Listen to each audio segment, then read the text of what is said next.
In our previous video, we sketched a quadratic function, and so you might be thinking, well, what's the big deal? We know how to sketch quadratic functions. That's an easy thing. And so in this video, we'll sketch a cubic function, and I think eventually we'll get to a function of degree 4. But before we do that, let's just talk a little bit about long-term behaviors of polynomials as we have limits as x goes to plus and minus infinity. So if we have a polynomial, f of x is equal to a sub n x to the n plus a sub n minus 1 x to the n minus 1 plus plus a1 x plus a naught. If we wonder what the limit as x goes to infinity here is f of x, the only thing we care about is the leading term here.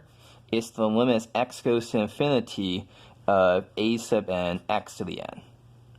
And obviously, x to the n is going off to infinity, and so this is either plus infinity or minus infinity based off of the sign of a sub n.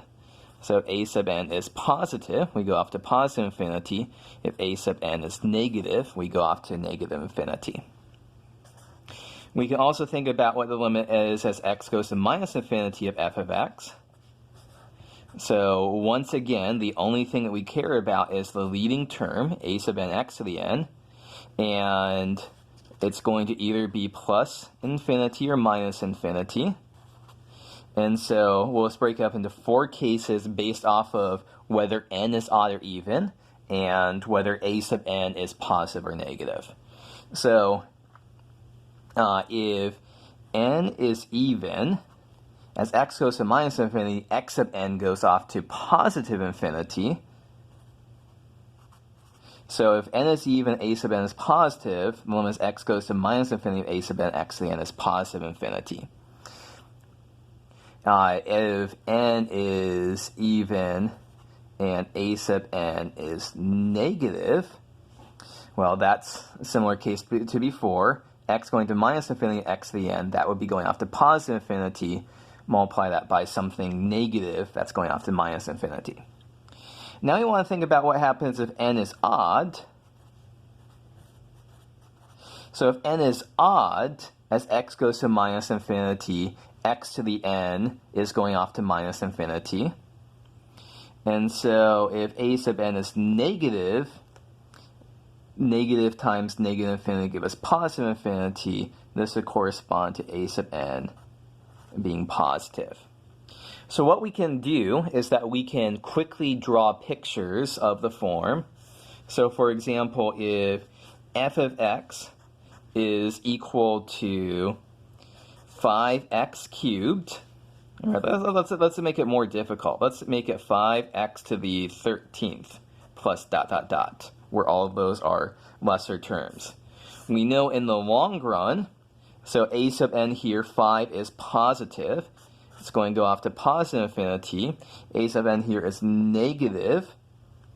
Sorry, a sub n here is still positive, but n is odd. So we're in these cases. So n odd, a n is positive. It's going off to minus infinity here. So it's going to wiggle back and forth, and then, but we have the long run behavior on either side. If we were to have g of x as minus 6x to the 8th plus lower degree terms. So here we see, as x goes to positive infinity, a sub n is negative, so we go off to minus infinity. And n is even here, and their coefficient, a sub n, is negative. So we're in this case, so as x goes off to minus infinity, we're also going off to minus infinity. So there will be some wiggling back and forth here, but the long run behavior, x either goes off to infinity or negative infinity. Both of those long run behaviors go off to negative infinity. Why don't we call it quits for this video? We'll see the cubic example in the next video.